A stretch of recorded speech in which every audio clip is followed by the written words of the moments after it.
আসসালামু আলাইকুম, বর্নিস cooking corner থেকে আপনাদের স্বাগত। আজকে আমি রান্না করব খাসির মাংস। যারা খাসির মাংসটা খেতে অপছন্দ করেন কিংবা তাকে গন্ধ লাগে তাদের জন্য আজকের এই রেসিপিটি। এইভাবে বাড়িতে একবার হলে রান্না করে খেয়ে দেখবেন, আপনি খাসির মাংস খাচ্ছেন কি গরুর মাংস খাচ্ছেন কিছুই বুঝতে পারবেন না। চলুন তাহলে দেখিয়ে দেই কীভাবে আমি খাসির মাংস রান্না করব। খাসির মাংস রান্নার জন্য চুলায় কড়াই বসিয়ে দিয়েছি, এখন তেল দিয়ে দিব। আমি এখানে হাফ কাপে বেশি তেল দিয়ে দিলাম। এখন গরম মশলাগুলো দিয়ে দিব। এখানে আমি 5টা তেজপাতা, 5-6 টুকরা দারুচিনি, 6-7টা ছোট এলাচ, একটা বড় এলাচ, 10টা মতো লবঙ্গ দিয়ে দিলাম। এখন কুচানো পেঁয়াজ দিয়ে দিব। এখানে আমি বড় সাইজের 3টা পেঁয়াজ কুচি করে কেটে নিয়েছি। 20টা মতো আস্ত কাঁচামরিচ দিয়ে দিব। এখন ভালো করে নেড়ে পেঁয়াজ লাল হওয়া পর্যন্ত ভেজে নিব। পেঁয়াজ ভেজে নেওয়া হয়ে গিয়েছে, এখন বাটা মশলাগুলো দিয়ে দিব। 2 টেবিল চামচ পরিমাণ আদা রসুন বাটা আমি এখানে দিয়ে দিচ্ছি। আদা রসুন বাটা দিয়ে ভালো করে একটু ভেজে নেব। ভালো করে ভেজে নেওয়া হয়ে গিয়েছে, এখন অল্প একটু পানি দিয়ে দিব। এখন গুঁড়া মশলাগুলো দিয়ে দিব। এখানে আমি এক পাপড়ি জয়ত্রী, 4/1 ভাগ জায়ফল, হাফ চা চামচ শাহজিরা, 10টা মতো গোলমরিচ একসঙ্গে বেটে নিয়েছি দিয়ে দিব। 1 চা চামচ হলুদের গুঁড়া দিয়ে দিব। 1 টেবিল চামচ মরিচের গুঁড়া দিয়ে দিব। 1 টেবিল চামচ ধনিয়ার গুঁড়া দিয়ে দিব। হাফ টেবিল চামচ জিরার গুঁড়া দিয়ে দিব। পরিমাণ মতো লবণ দিয়ে দিব। এখন ভালোভাবে মশলাটা কষিয়ে নেব।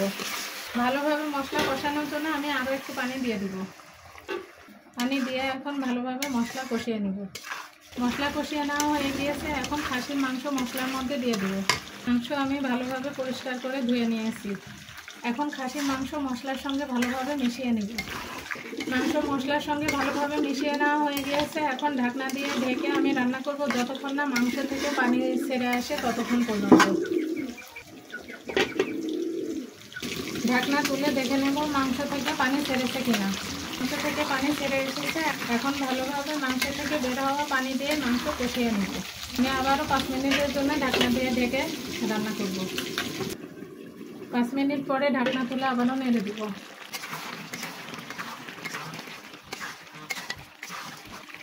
মাংস থেকে যে পানিটা বেরিয়েছিল সে পানিটা প্রায় শুকিয়ে গিয়েছে। এখন আমি আরেকটু গরম পানি দিয়ে ভালোভাবে মাংস কষিয়ে নিব। ভালোভাবে নেড়ে নিয়ে আবারও ঢাকনা দিয়ে ঢেকে রান্না করব 10 মিনিটের জন্য। 10 মিনিট পরে ঢাকনা তুলে ভালোভাবে নেড়ে দিব। ভালোভাবে নেড়ে নিয়ে আবারও 5 মিনিটের জন্য ঢাকনা দিয়ে ঢেকে রান্না করব। 5 মিনিট পরে ঢাকনা তুলে মাংস নেড়ে দিব। মাংস কষিয়ে নেওয়া হয়ে গিয়েছে, মাংস সেদ্ধ হয়ে গিয়েছে। এখন ঝোলের জন্য আমি পানি দিয়ে দিব।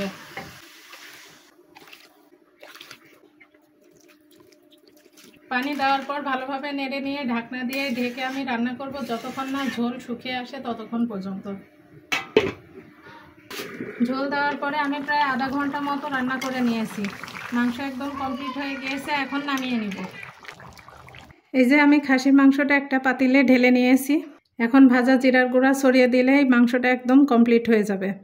আপনাদের যদি আমার রান্না ভালো লেগে থাকে তাহলে অবশ্যই আমার চ্যানেলটি সাবস্ক্রাইব করে দিবেন, ভিডিওতে একটি লাইক দিয়ে দিবেন আর বেশি করে শেয়ার করে দিবেন। আজকে এই পর্যন্তই। আল্লাহ হাফেজ।